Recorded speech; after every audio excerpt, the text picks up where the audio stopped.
Scary Stories to Tell in the Dark, collected from folklore and retold by Alvin Schwartz. This chapter is filled with jump stories you can use to make your friends jump with fright. The Big Toe.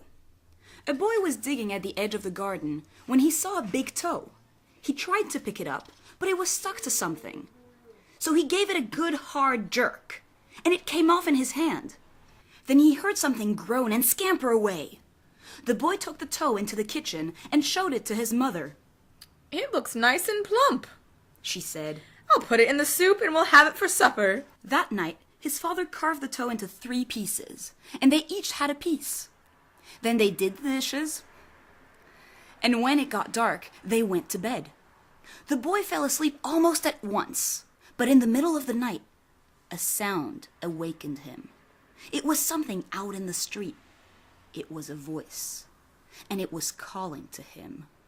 "Where is my toe?" It groaned. When the boy heard that, he got very scared. But he thought, "It doesn't know where I am. It never will find me." Then he heard the voice once more, only now it was closer.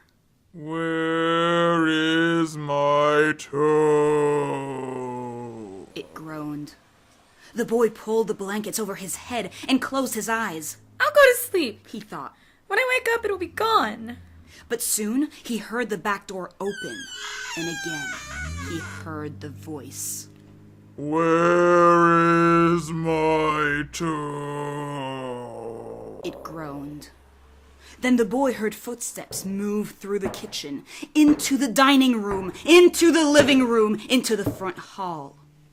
Then slowly they climbed the stairs. Closer and closer they came. Soon they were in the upstairs hall. Now they were outside his door. "Where is my toe?"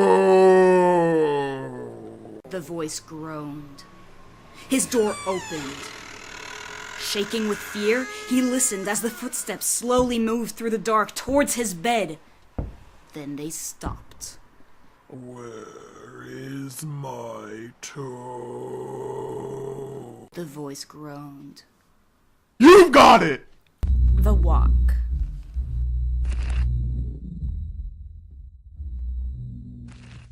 My uncle was walking down a lonely dirt road one day.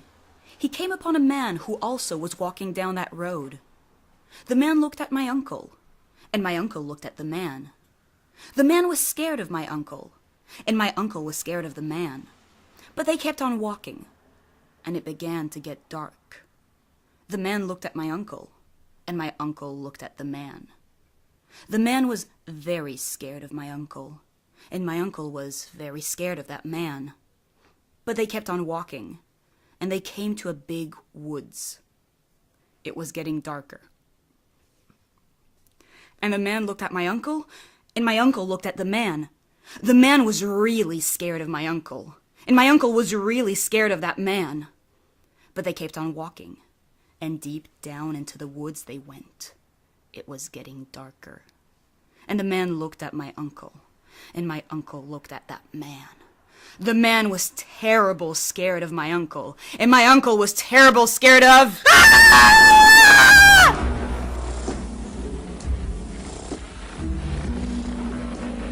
What do you come for? There was an old woman who lived all by herself, and she was very lonely. Sitting in the kitchen one night, she said, "Oh, I wish I had some company." No sooner had she spoken than down the chimney tumbled 2 feet, from which the flesh had rotted. The old woman's eyes bulged with terror. Then 2 legs dropped to the hearth and attached themselves to the feet. Then a body tumbled down, then 2 arms, and a man's head. As the old woman watched, the parts came together into a great gangling man. The man danced around and around the room. Faster and faster he went. Then he stopped, and he looked her into the eyes. "What do you come for?" she asked in a small voice that shivered and shook.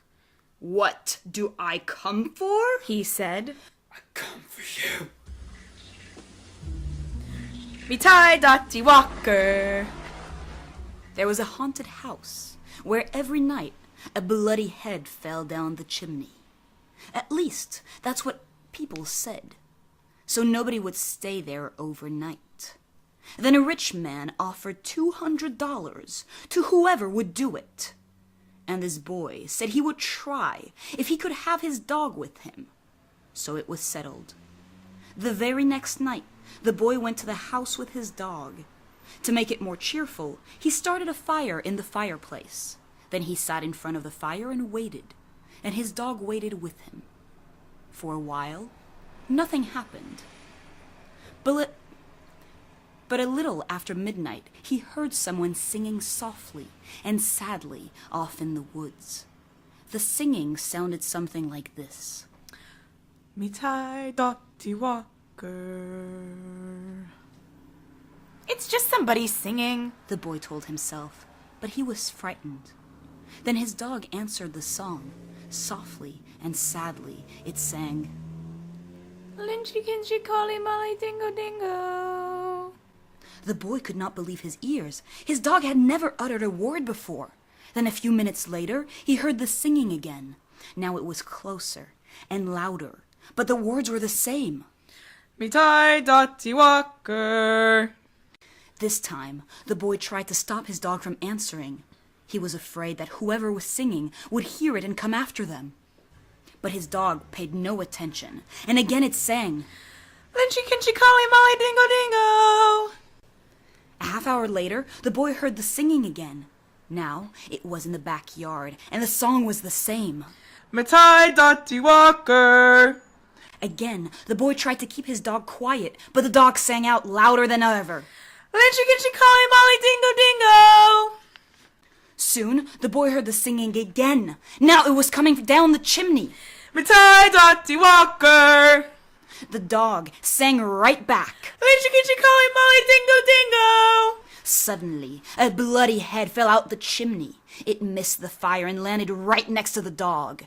The dog took one look and fell over, dead from fright. The head turned and stared at the boy. Slowly, it opened its mouth and...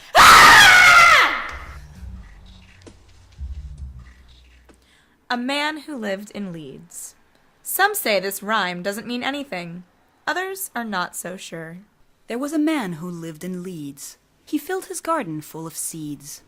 But when the seeds began to grow, it was like a garden filled with snow.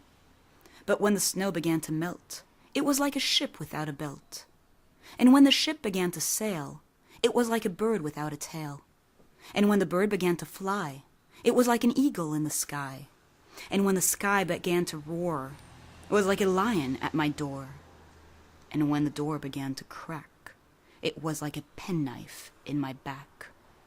And when my back began to bleed, I was just dead, dead, dead indeed.